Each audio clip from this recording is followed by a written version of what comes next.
Good afternoon, good evening, good morning, wherever you're joining us from in the world. On behalf of our partners and supporters, a very warm welcome indeed to the Forum for the Future of Agriculture's Month March programme and of course to this afternoon's policy seminar.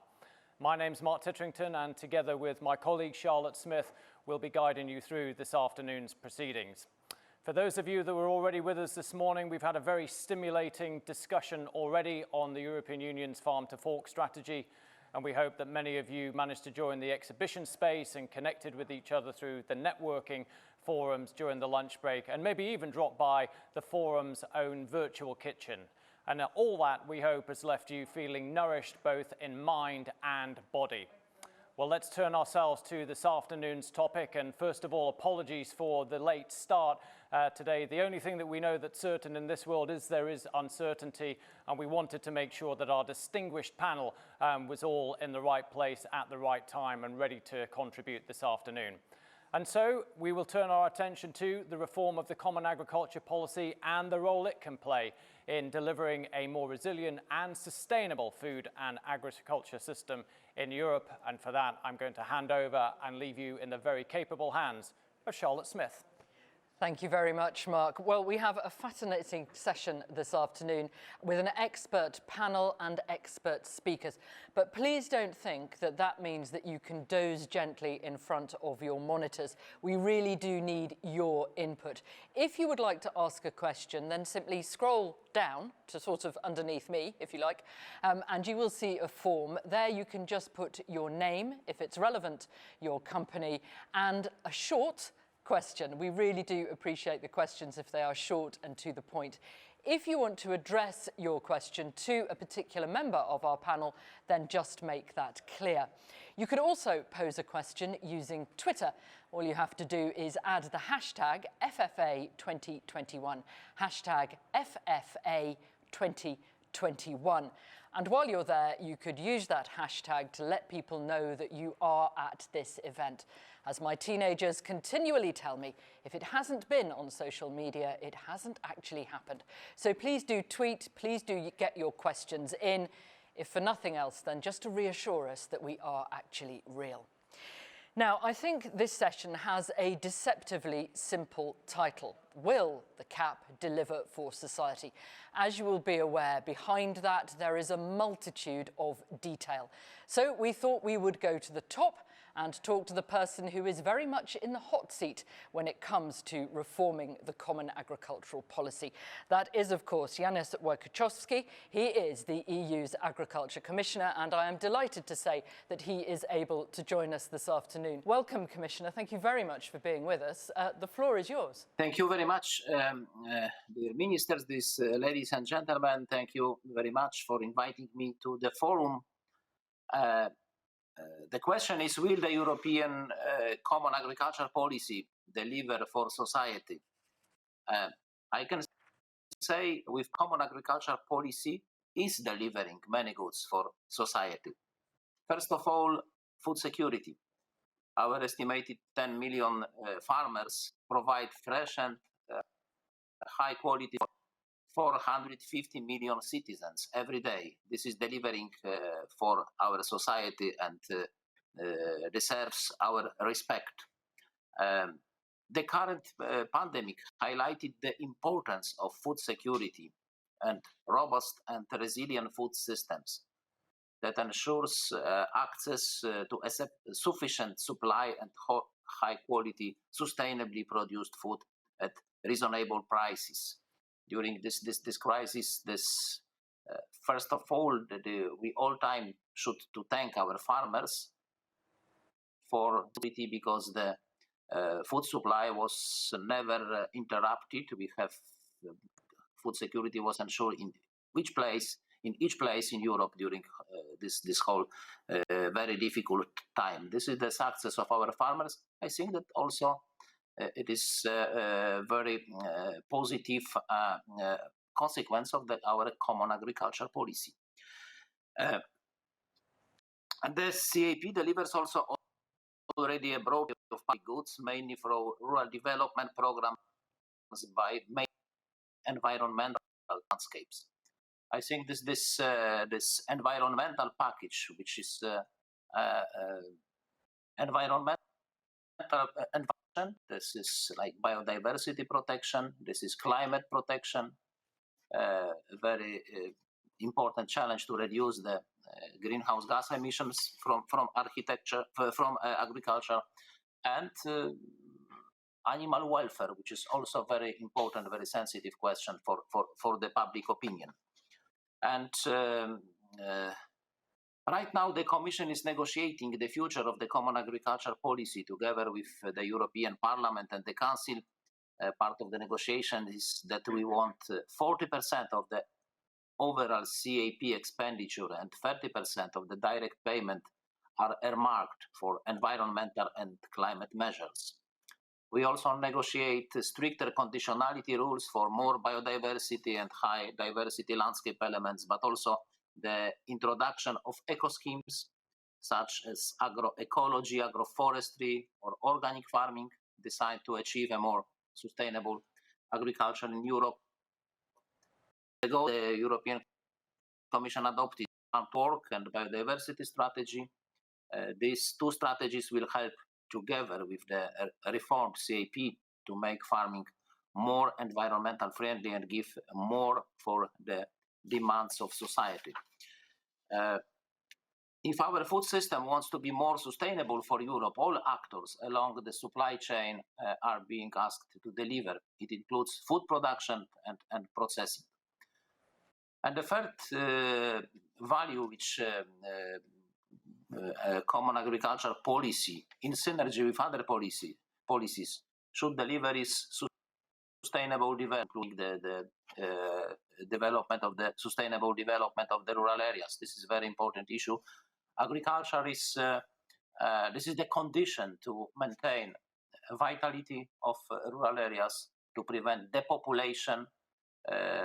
Agriculture is creating a lot of additional jobs in the rural areas, and this is very important to ensure synergy between other policy, especially now the member states are preparing their draft, their proposal of recovery and resilience plans. It's very important to include agriculture, to include rural areas into these plans, because sustainable development, future development of the rural areas requires not only CAP funds, not only common agriculture policy, but also cohesion policy. In this policy, according to Article 174 of the treaty, this is it should be one of priorities, the rural areas, and this is to strengthen the support for rural areas from cohesion funds, and as I said before, from the recovery funds.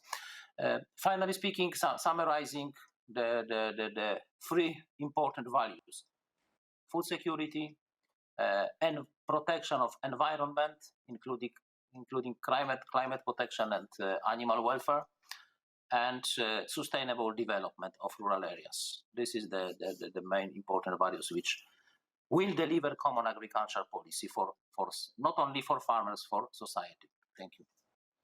Thank you very much, Commissioner. I'm delighted to say that the Commissioner will be joining our panel, so if you have questions for him, please get them in now. Commissioner, can I just ask about these strategic national plans? How are you going to retain monitoring over those and control to an extent? Otherwise, isn't there a danger that you're renationalising parts of farm policy? Yes, that's of course there is renationalization. This concern, this is expressed during our dialogue with European Parliament, with maybe less in the Council, but mainly in the European Parliament. But I can hear this concern many times. The problem is that we have big differences in the situation of individual member states. Different structure of agriculture.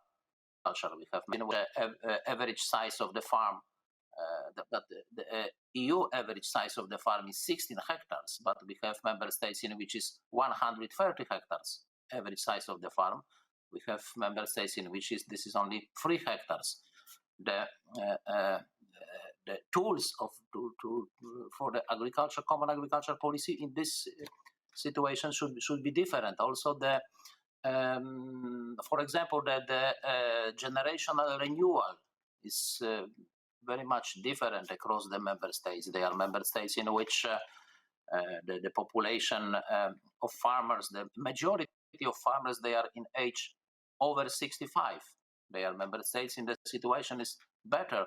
The indicators of this environmental, like for example, greenhouse gas emission, the level of greenhouse gas emission is average in EU is 2.5 tons per hectare, but we have the member states in which is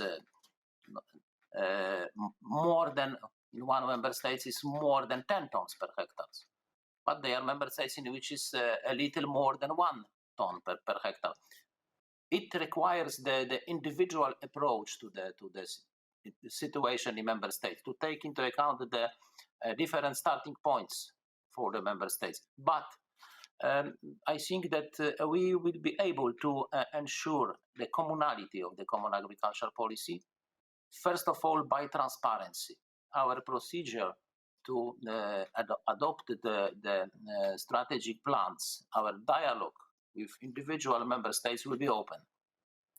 I can repeat it now, that we will, the discussion with member states, our recommendations to the member states are open and transparent. We published the recommendation, what we expect from each individual member states, and this transparency of this. And I think, of course, this is to achieve our common goals, especially the Green Deal targets. Green architecture in common agriculture requires not only the will of the Commission, but it should be also. I'm sure that member states are also interested to achieve these ambitious goals. Especially the green architecture, the common agricultural policy. I'm optimistic that we will ensure the common character of the common agricultural policy. Thank you, Commissioner. We will hear more from the Commissioner in our panel later on, but let's move on now to get the view from one of the member states. Now, sadly, Julien de Normandie, the French Minister of Agriculture and Food, is unable to join us this afternoon due to sickness. But I'm delighted to say that in his place, we can welcome Frédéric Lambert. He is Director, Europe and International at the French Ministry of Agriculture and Food. Good afternoon. Thank you so much for joining us. What's your view on this from France? Well, dear Commissioner, dear members of the European Parliament, good afternoon to everyone.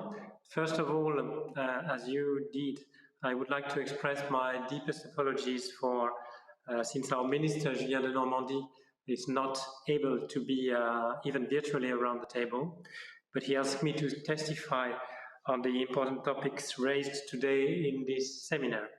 And first, perhaps, I would like to talk about the ability of the French strategic plan to deliver.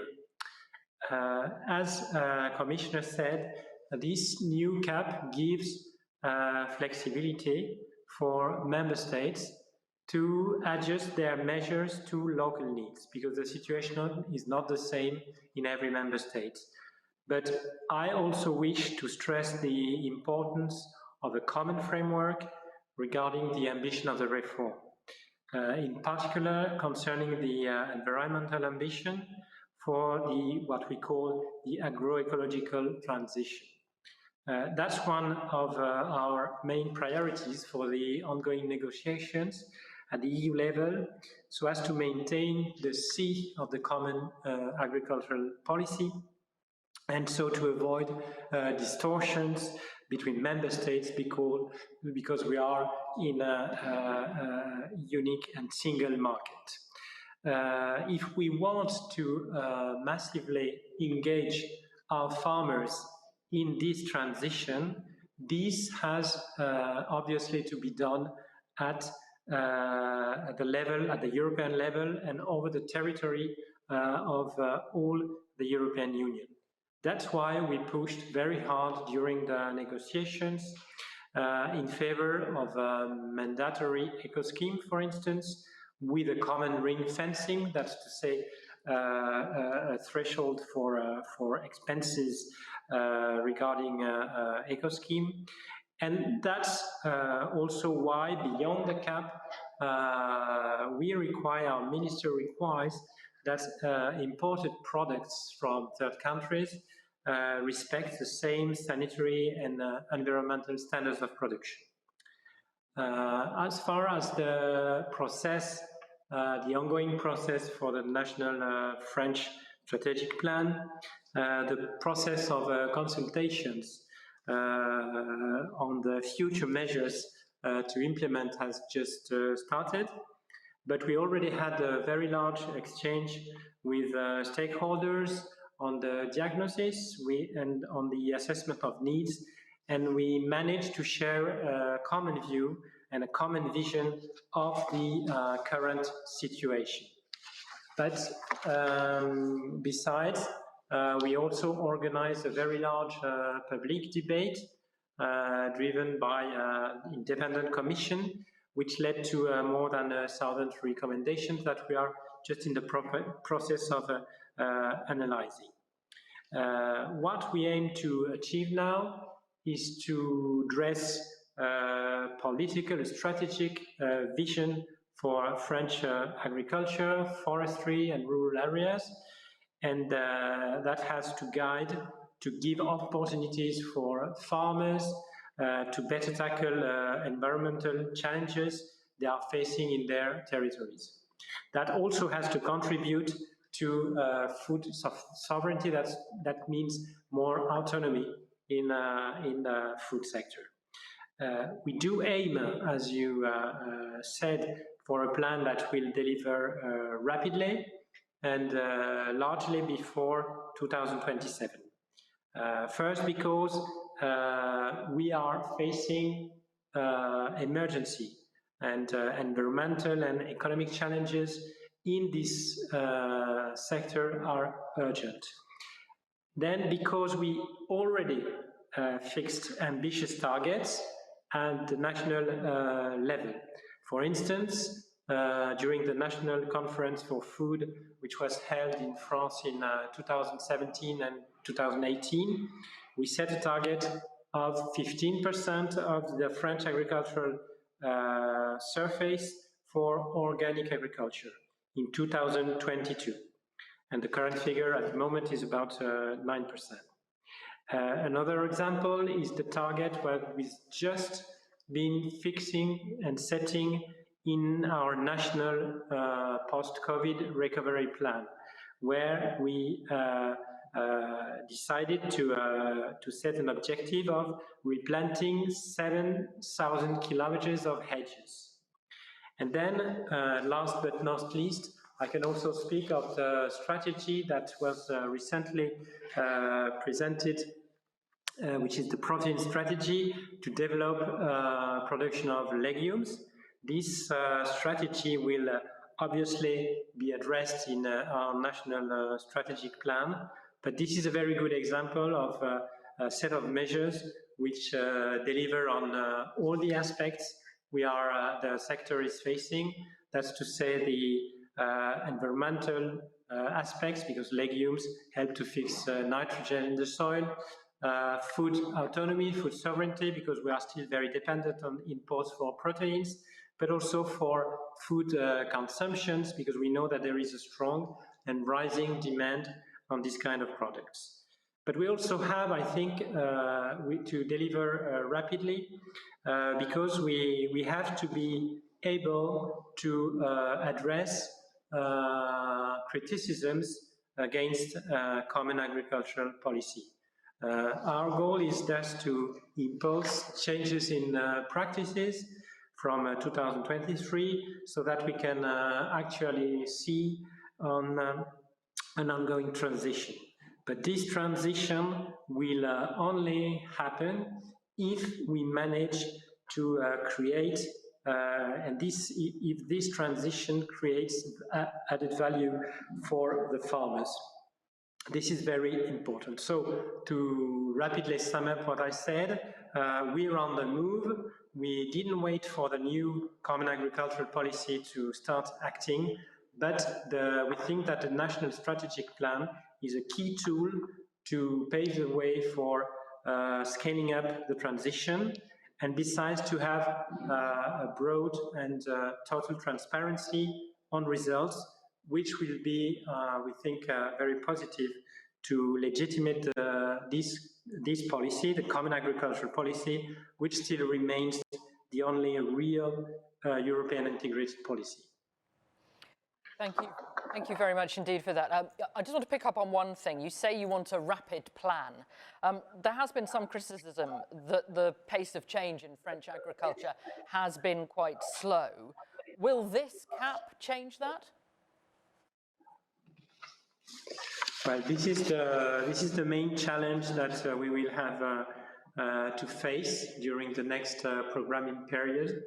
What I said is that now we have to scale up this transition, and we have to build on the experiences which have been led in the farming sector.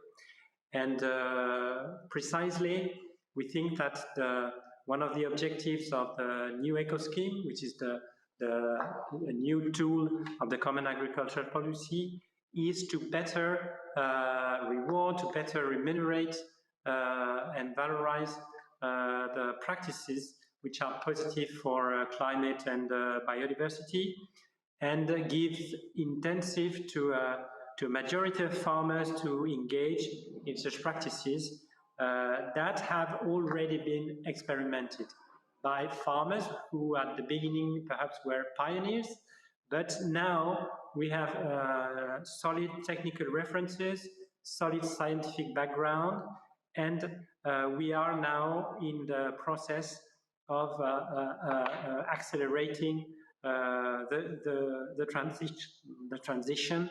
And one thing which is very important is that we are convinced that eco-scheme is a better tool to take into account the risks the farmers are taking when they adopt such practices.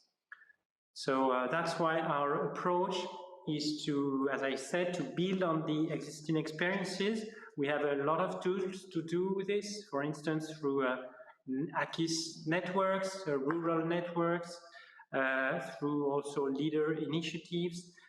We really believe in the importance of the nexus between farmers, research, technical assistance, but also education. There is a very ambitious program in all the schools dedicated to agriculture, and whose program is labeled how to produce in another way. So that's a very important tool also to accelerate the transition.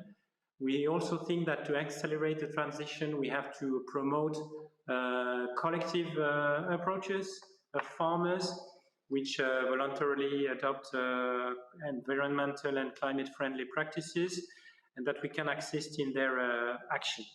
We have now more than 750 groups that we are following, representing more than 12,000 farmers. And then we also need to hear and to build on the experiences for certain measures. That's what we are doing now on the future for the agri-environmental measures of the second pillar. We are analyzing all the return and the feedback of experiences of the current programs.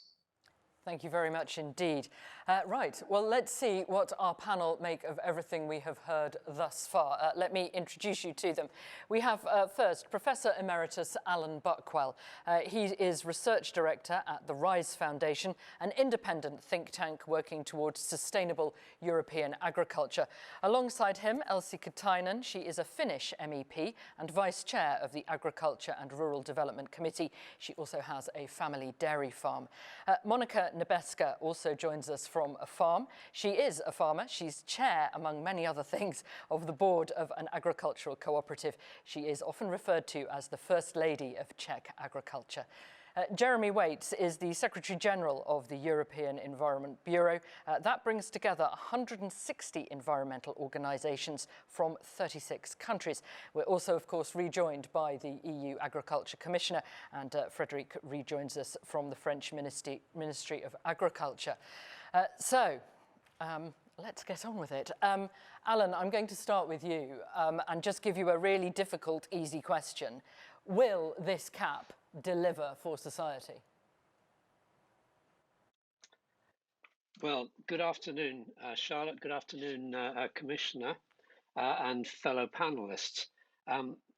Will the CAP reform deliver, and is the funding adequate?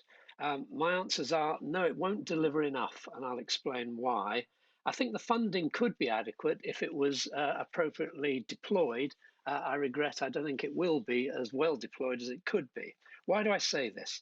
I'm afraid I think we in Europe, we're locked into an outmoded two-pillar, two-fund CAP structure that was set up over 2 decades ago, and in which it was expected that the funds would move slowly from Pillar 1 to Pillar 2 towards rural development funding for delivering environmental public goods that only farmers can supply and helping rural economic diversification. This process has simply not gone far enough. It's stuck. The differing funding principles and objectives for the two pillars have now been thoroughly muddled. The greening and now the eco schemes are not suited to the annual structure and the payment systems in Pillar 1. And it makes much more sense to do this in the multi-annual rural development programs because environmental land management is a long-run business. The problem is that the passage of time and the enlargement of the European Union has rendered the two-pillar structure past its best-by date. Too much of the funding is still in the residual of the compensatory payments which arose during the middle of the 1990s when we stopped intervening in markets.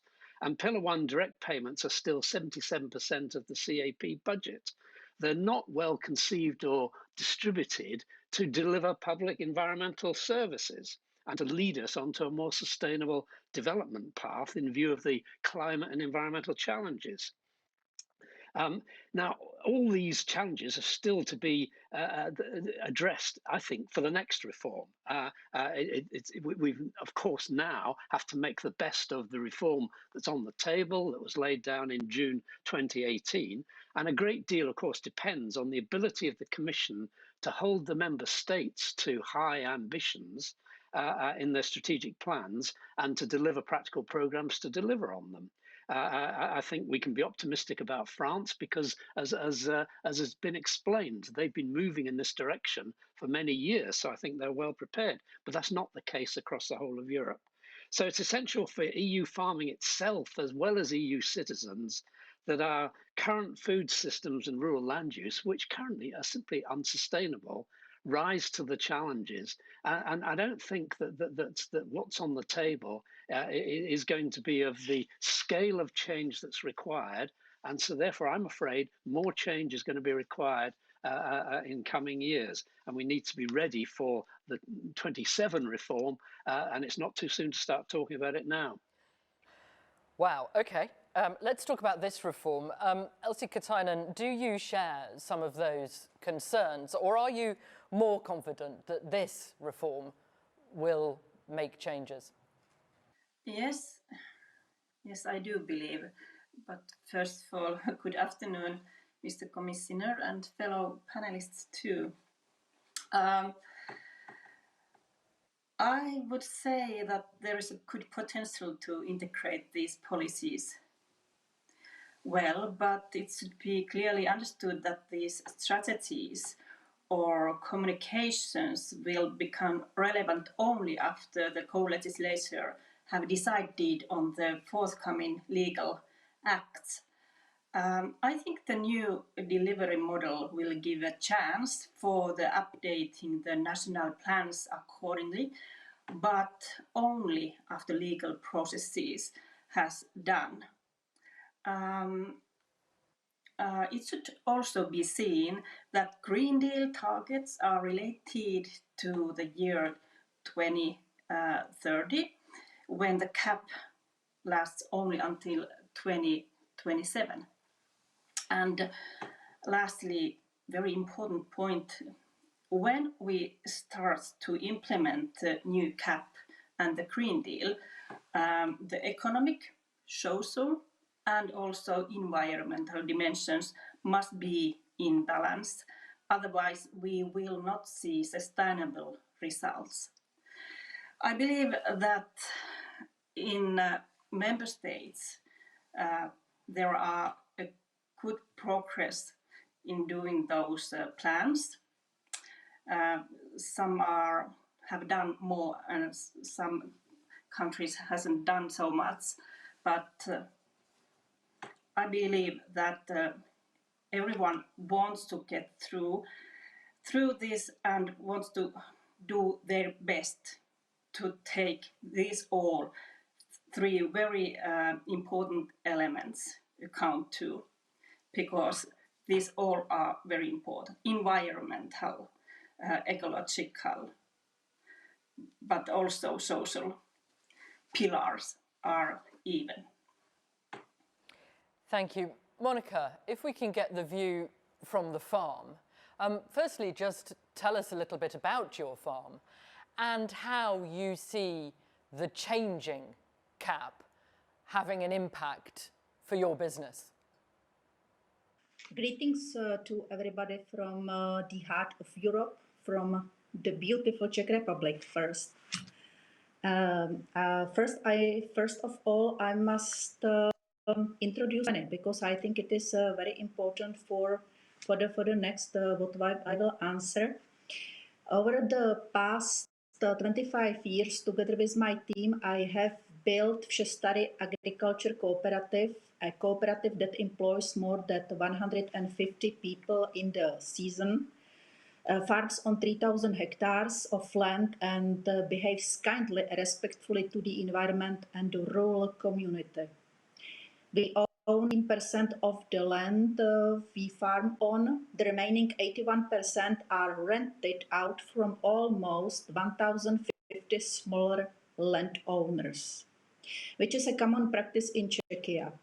We are involved in both crop and livestock production. We are eminent producers of protected by the geographical indications and designations of origin of the EU. We produce broccoli and other vegetables, also milk and beef.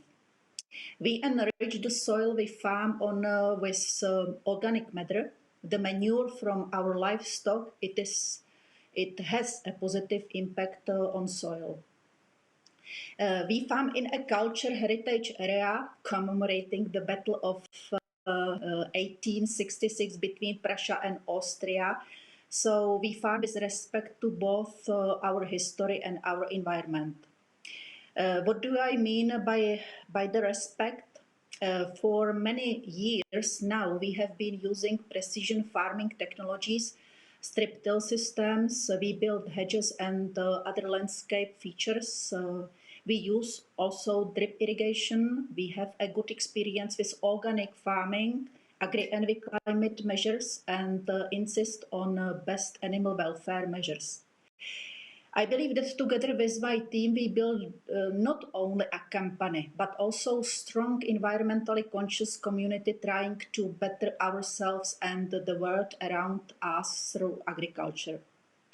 Not because we have been told to do so, but because we believe that it is the right thing to do, the right way forward. Vše Tady focus is not only environment and production of high quality food stuff, we are also create opportunities for people from local community.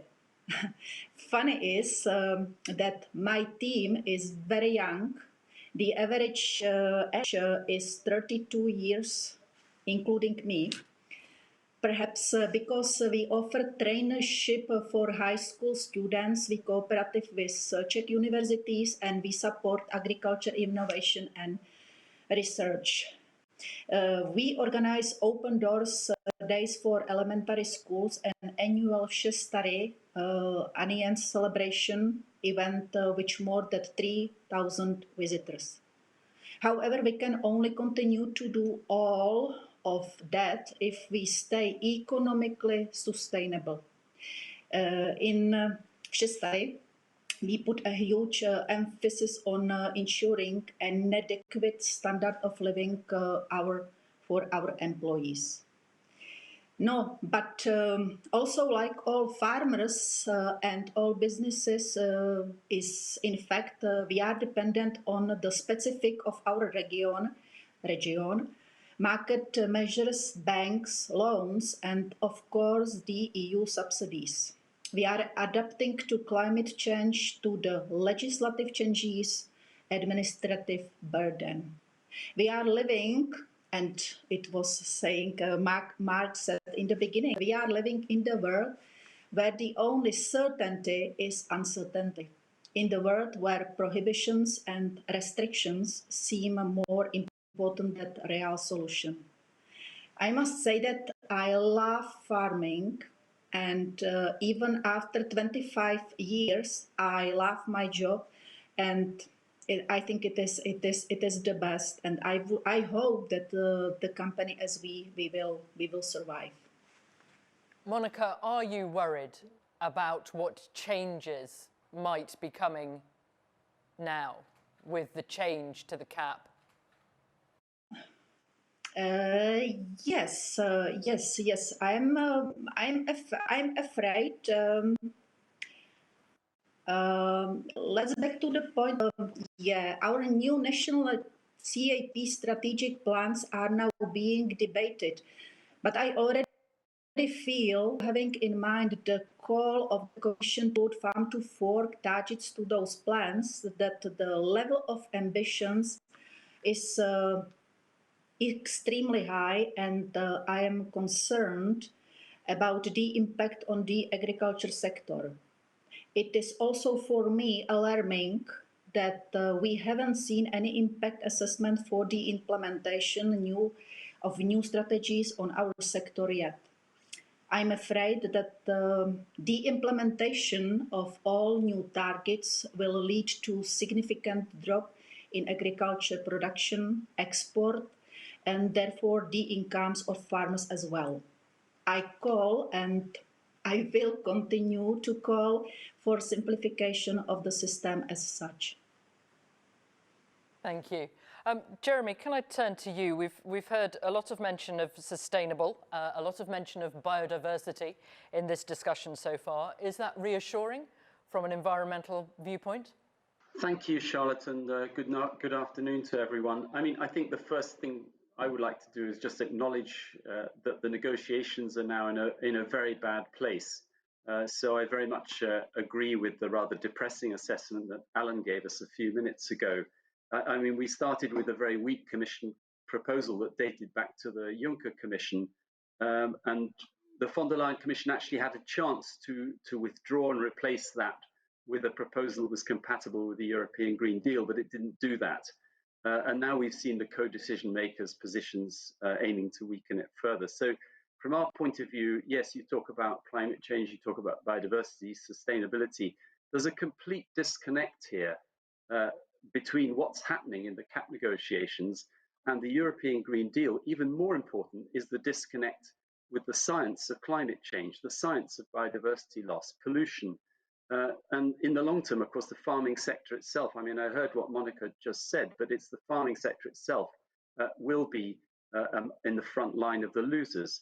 I agree with Alan that, you know, we're in a bad position and we need to look ahead to 2027. But I think that's a little bit defeatist. I think I would say in the meantime, we need to rely more on other instruments. For example, the Zero Pollution Action Plan, the Ambient Air Quality Directives, Water Framework Directives. I mean, there are other instruments out there through which we can try to reduce the footprint of agriculture. But when I say that, of course, I don't want to take any pressure off the progressive voices inside the trilogue negotiations. They need to fight for every comma. In terms of, you know, what we would like to see coming out of the CAP to address those sustainability issues, let me just mention three things. I think, first of all, we need legally binding, time-bound and measurable environmental targets, including the ones in the farm to fork and biodiversity strategies.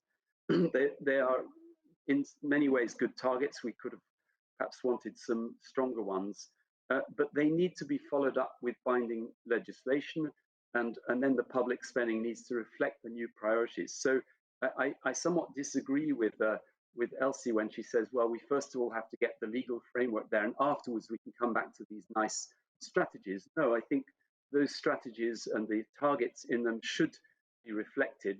We know it's not going to happen as we would want, but they should be reflected. There are also some important targets that are missing from the farm to fork strategy in relation to meat production and consumption. It would have been good to see targets on reducing livestock densities, livestock numbers, and meat consumption. I mean, this is the elephant in the room. And I think Alan would know better, but a Rise Foundation study that said that to use grassland sustainably, we need to reduce the number of livestock by about half. Secondly, no greenwashing. We need robust, evidence-based methodologies for tracking the climate impact. Earlier on, we heard the reference to 40% of the CAP being, you know, climate spending. But this really has to withstand proper scrutiny, and that can only come about if we have a robust methodology. And as you well know, the current methods have been criticized by the European Court of Auditors. And thirdly and finally, we need better governance.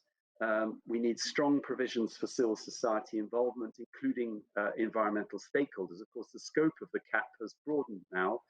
Environmental stakeholders are key players. And I'm somewhat dismayed to see that some of the CAP strategic plans have been prepared with really minimal public participation. I mean, it's a mixed picture, of course. And we see the very same phenomenon in relation to the rural development plans, which will feed into the national recovery and resilience plans. And we would actually like to see the Commission reject these plans if they have been prepared with inadequate civil society participation or are poorly aligned with the European Green Deal. And finally, on governance, the issue of transparency is also key in the strategic planning process. So we very much welcome the Parliament's proposal for a Commission report to come out within 6 months of the submission of the national strategic plans. Thank you.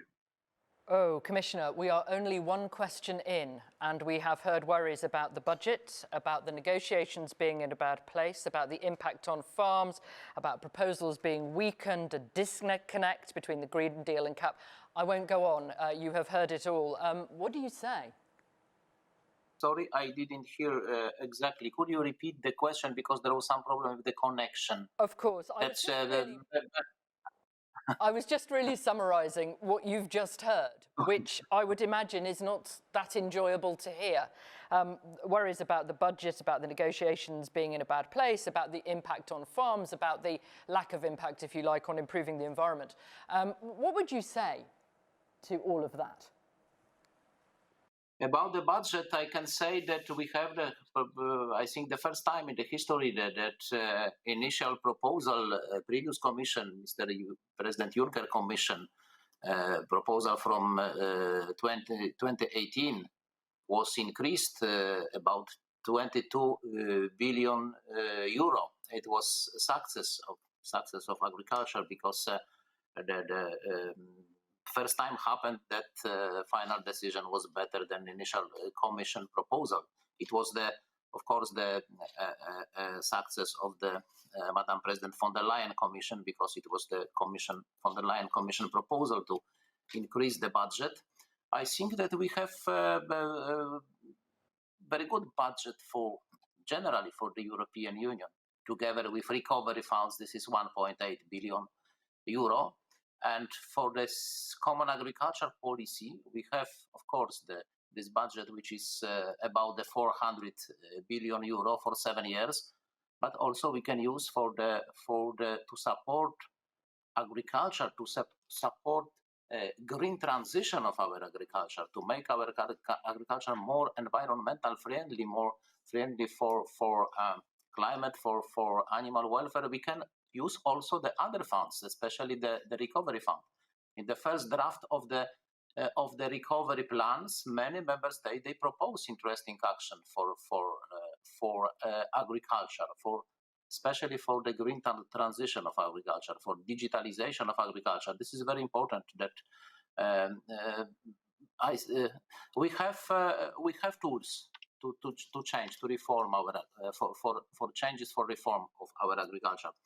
But of course, that's after the discussion that we have two types of concerns which are expressed during this discussion about the future of agriculture policy. From one hand, some farmers, not all, but some farmers, they say that this reform, that the green architecture in this reform, this is a risk of that we will lose food security, that we will lose the economic security of farmers. That there is sometimes we can say that withdraw the CAP reform because this too high risk for the farmers, for the food security. On the other hand, we can hear that this is the risk for that this reform is not enough ambitious, that we will not achieve our targets as such instruments. That's I think that we need to be realistic. I think that this is a reform which we propose, and including green architecture, farm to fork strategy, biodiversity strategy, the targets like 25% of organic farming, the increasing from 25%. The ambitious targets and the eco schemes, 30% of direct payment expenditure for the eco schemes, like agroecology, like animal welfare, like precision farming, for example, carbon sequestration. We can achieve, we can improve a lot of the situation in our environment, and we can reduce the negative aspects of the intensive agriculture practices for environment. Maybe I can give you some example that about the animal welfare. I remember when in my previous job in the Court of Auditors, I was responsible for the audit about the animal welfare in the European Union, EU action on the animal welfare. And in one member state, that it was member states in which I know best, the auditors asked the governmental administration, why you didn't use this measure from the second pillar, animal welfare measure, which was generally used in very small scale in the previous term. The answer was because farmers are not interested, because this is a lot too many restrictions. Farmers don't like to participate in this program. But after that, following up the recommendation of the court, government decided to propose for the farmers this measure, to pay for the farmers for higher standards, more than minimum standards required by the conditionality, like more space for the animals, the access to the summer grazing, the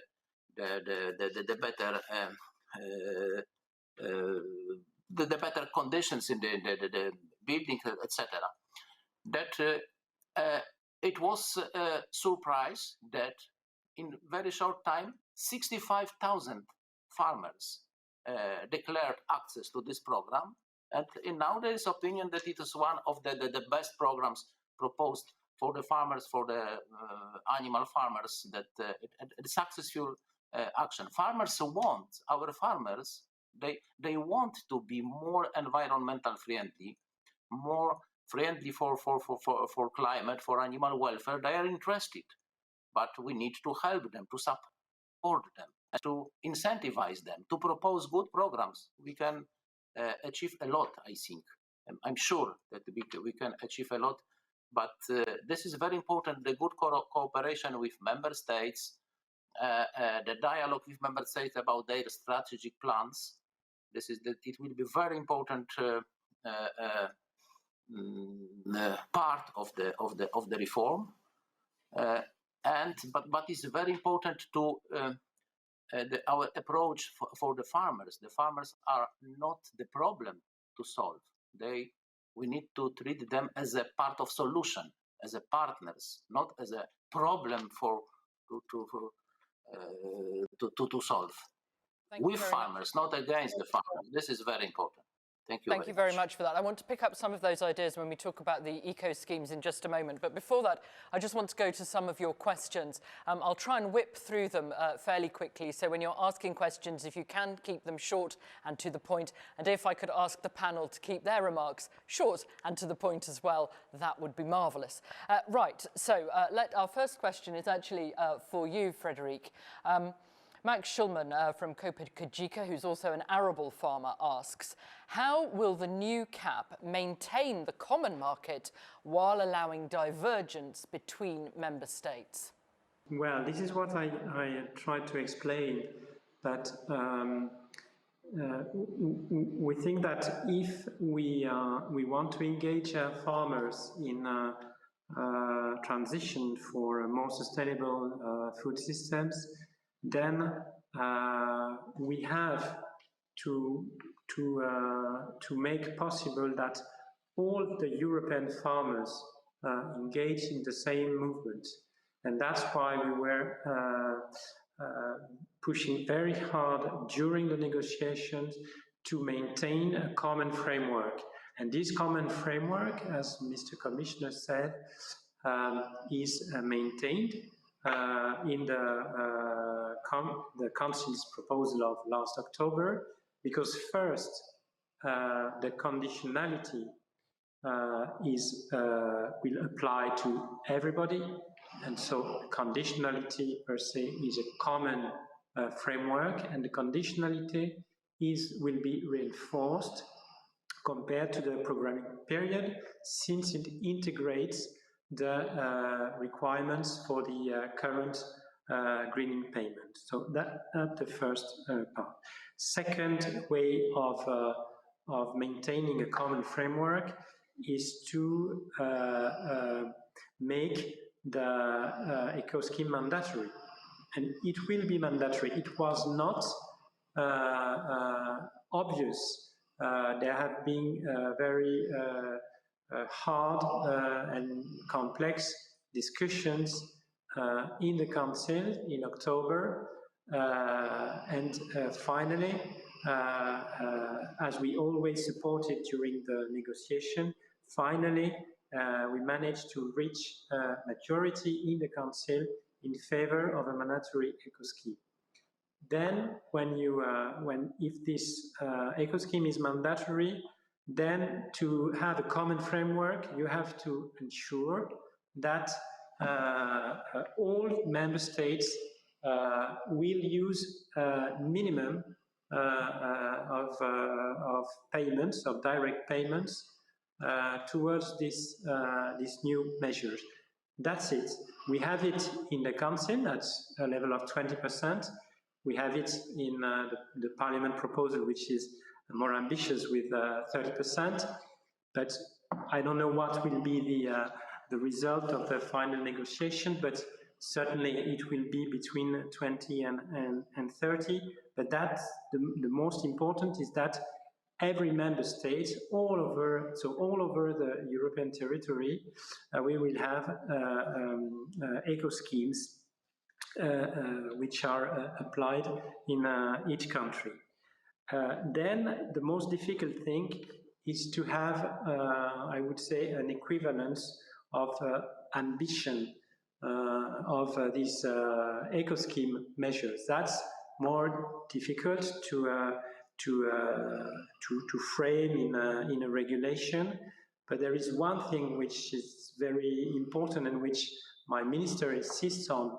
I think Mr. Commissioner will be able to confirm, but he really insists on the fact that all these national strategic plans have to be presented to the ministers of all the countries, so that there is a transparency about what each member state is doing concerning each type of measures. And I think that's only this kind of things, this presentation in front of all the ministers is a way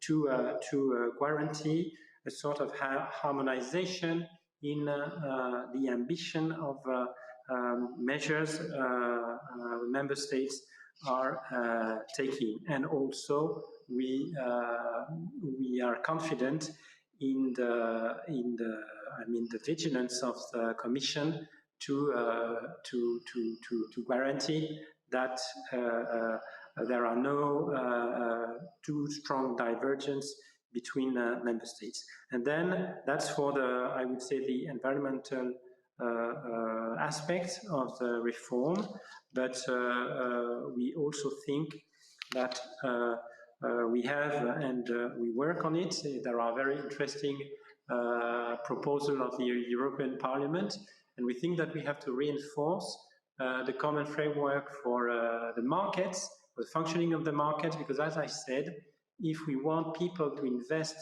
in transition, they need money, they need revenue, and the revenue comes from the market, and we have to look at very carefully the proposals of the Parliament on this topic.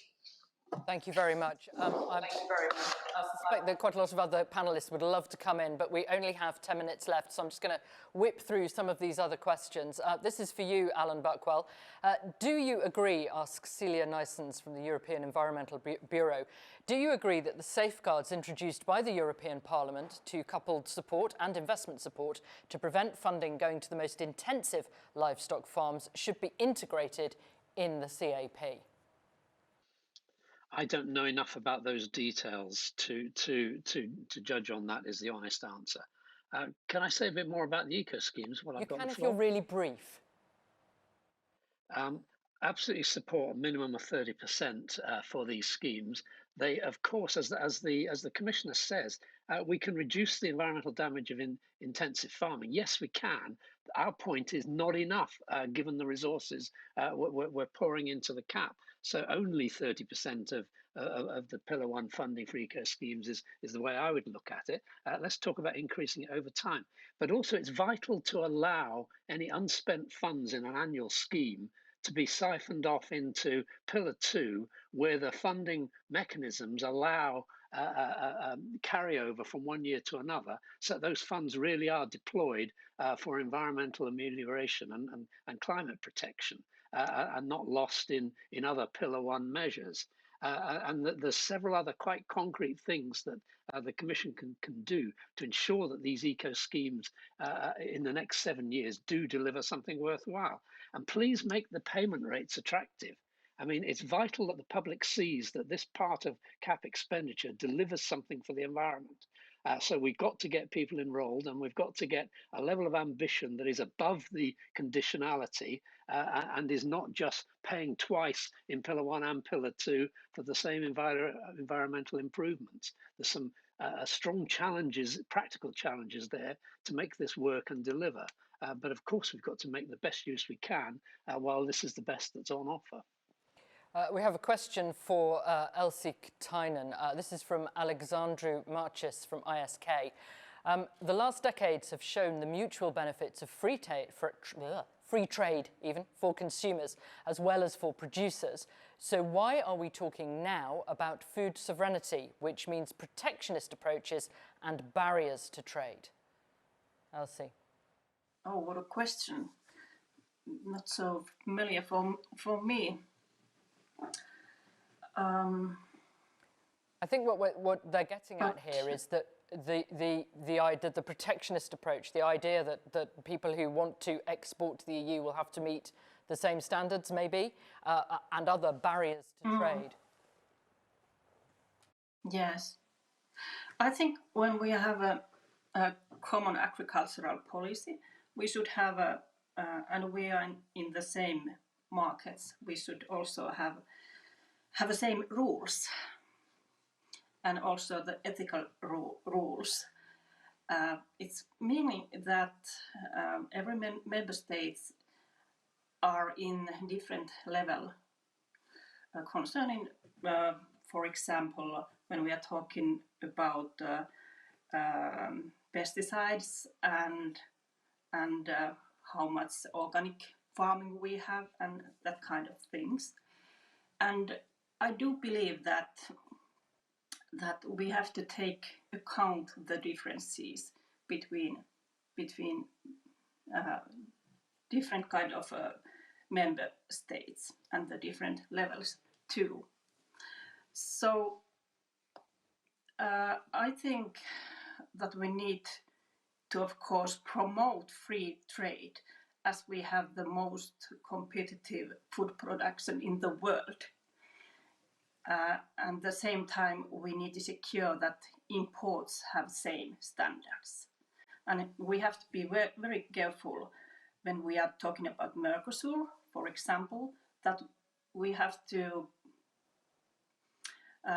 product our European production too, because our standards are so high. And I really do believe that we have to demand the same kind of standards from others too. This is also competitiveness to our production and makes us stronger in the worldwide markets too, because I think consumers in the future will always demand more and more ethical and more safe food. Thank you. Let's move to a question from Rajasekaran in Austria. I'm going to slightly rewrite it with apologies to you here. This is about specific plans to include small farmers, both physical and economic size, to benefit differently, I think, from this new cap. Monica, you farm on a large scale. Do you think that smaller farmers need different and perhaps more support than someone in your position, or not? I think my question is what is small, what is big, yeah? Because unfortunately in the Czech Republic as well as Slovakia and the former German Democratic Republic, the agriculture sector still bears on consequences of violent communistic collectivization. And that is one of the reasons for high creatures, large farms today. Moreover, a lot of people decided to become a farmer. Not a lot of people decided to become a farmer after 1990. However, we have to focus on the future coming for where are we now. We are the only country in Europe that is introduce a maximum area of 30 hectares for all farmers. And however, we should not focus on the size of the farm, but whether the farm is able to fulfill the requirements of the public. What I believe is fair, to be fair, rewarded for fair work, I think. As I have already said, big does not mean bad. Our philosophy is to take equal care for every hectare we farm on, to be responsible to the natural and the community, to provide health food and to keep the soil in good condition, take good care of animals and provide opportunities for local people. Thank you very much. I just want to ask one very brief question of you, Jeremy. This comes from Nereus from the Peatlands Foundation in Lithuania. The greening in previous CAP was complete greenwashing, they say. What can be done to avoid greenwashing this time? If you could be brief, I'd be very grateful.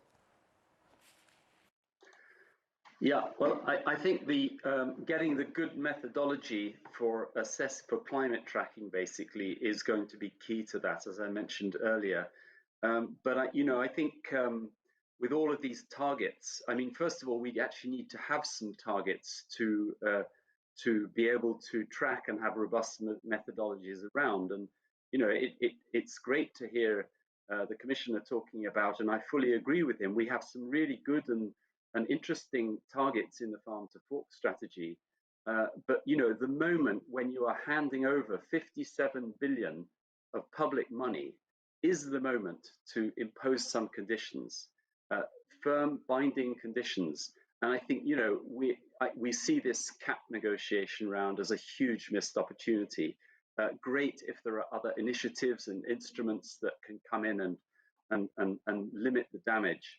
But this is really the moment to actually insist that those targets are built into the legal framework, and that you don't get your money unless you comply with them.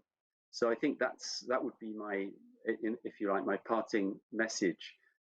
Fight for every comma in those negotiations, Commissioner, addressing in particular the Commissioner and Executive Vice President Timmermans, who are behind the farm to fork strategy, the biodiversity strategy.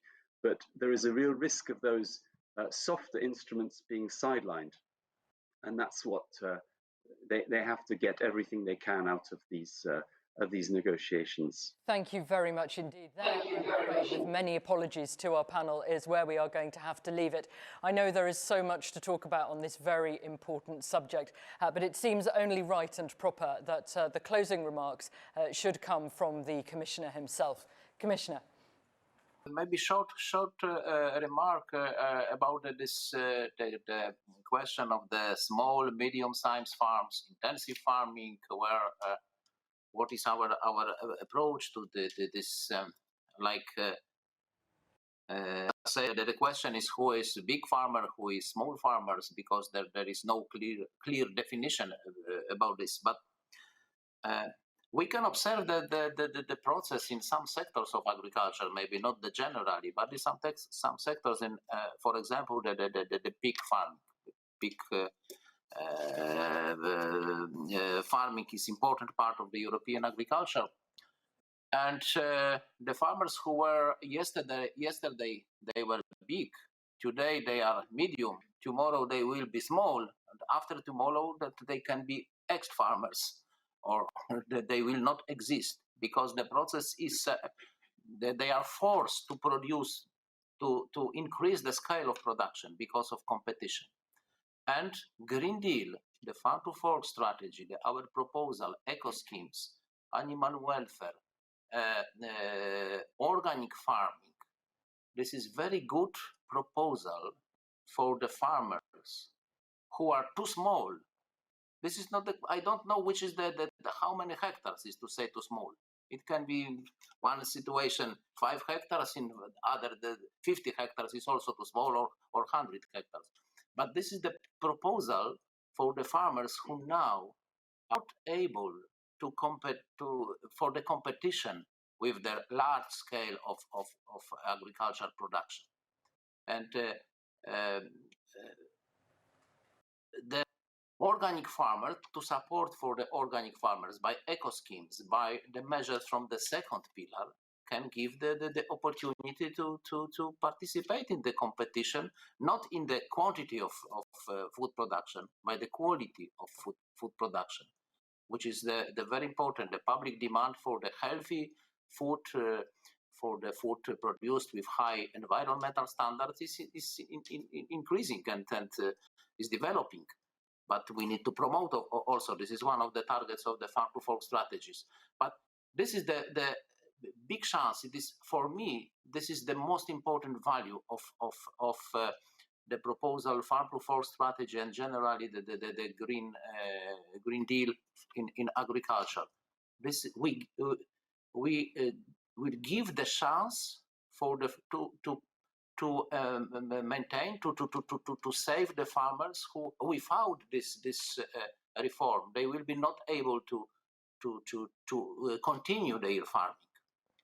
During one decade, we lost 4 million farms in European Union. The number during 10 years, the number of farms was reduced from 14 million to 10 million. That we need to stop this process, because we need all types of farms. We need also huge, that's strong farms, modern, but we need also the small farms, this environmental friendly, especially with the organic farms, all types of agriculture. And the Green Deal, this is the chance to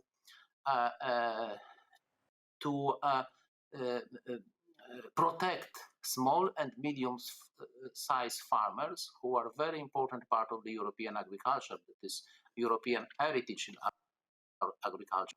Our model of agriculture is based on this farming. This is the main important value, and I'm sure that with cooperation with member states, with farmers, we will achieve this ambitious goals.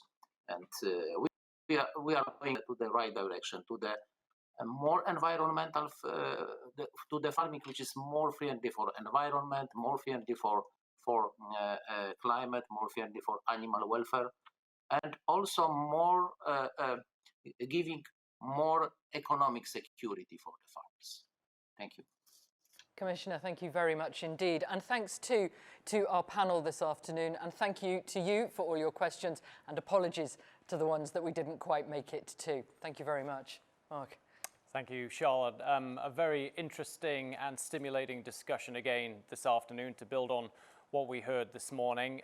If Farm to Fork strategy sets the direction, I guess it's probably no surprise that we've had such an energetic debate this afternoon around implementation of one of the key pillars, which is obviously the Common Agriculture Policy. I'm tempted to say that we've ended up perhaps with as many questions as we've had answers. You've listened to this, you've been close over the years to the Common Agriculture Policy. What have your takeaways been from this afternoon? Yes, I think there will be negotiations, if not fights, over every single full stop and comma of this. Because as we have seen so demonstrated on our panel, what's good for one person is scary for another.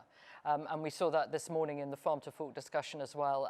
And so I think, as the Commissioner said, you know, that we've got a plan, we need to have the courage to get there. Well, once again, Charlotte, thank you very much indeed for your moderation this afternoon and indeed this morning. It's helped to keep our discussions and our debates on track and moving in the right direction, as they say. Thank you very much indeed. Well, that just about brings us to the end of the 2 policy seminars today, which make up the Forum's Policy Week. Plenty more to come, of course, from the Forum for the Future of Agriculture in this month of March programme. For the eagle-eyed amongst you, you'll know that in 20 minutes or so, we've got the Soil Awards ceremony, raising awareness and celebrating improvements in land management and soil health, of course, key pillars of, key ingredients, really, of any sustainable food and agriculture system. We'll be back tomorrow on a different channel with the Forestry Management in Europe seminar. And on Thursday, we've got a transatlantic dialogue looking at how the United States and the European Union can perhaps collaborate more closely to deliver a more resilient and sustainable food and agriculture system. And of course, next Tuesday, we'll be back here again with our main annual conference for 2021. We regret not being able to do that in person, but we will make every effort to make it as dynamic and interesting and interactive as we would do if we were meeting in person in Brussels. We've got a really impressive lineup of keynote speakers, moderated panels and inspirational talks. And again, you'll have the opportunity to hear from our partners and supporters in the exhibition area and to benefit from that secret sauce of FFA, the opportunity to connect, at least virtually, with each other.